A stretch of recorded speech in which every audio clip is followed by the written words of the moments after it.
Zinn's mowers. I just had to get on here and make this FYI video. As you can see, I have a PowerSmart mower right here. This is a 2020 model. It's only 2021, and already this engine is already blown up.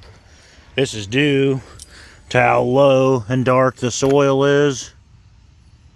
You can see on that, I don't know if the camera can see it that good, but there's really little to no oil in this engine, and the customer traded it in, and I was wondering if they'd put any oil in it, but of course they didn't.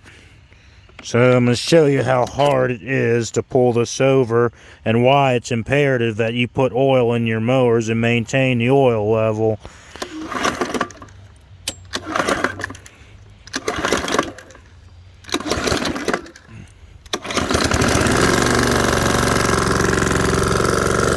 Already got a rod knock.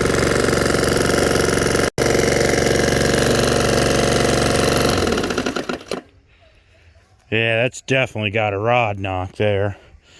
But anyway, I'll get off here. Thank you guys for watching. Please keep on subscribing. Reminder, we are 5 subscribers away from that 1,000 subscriber goal. So just stay tuned. Thank you.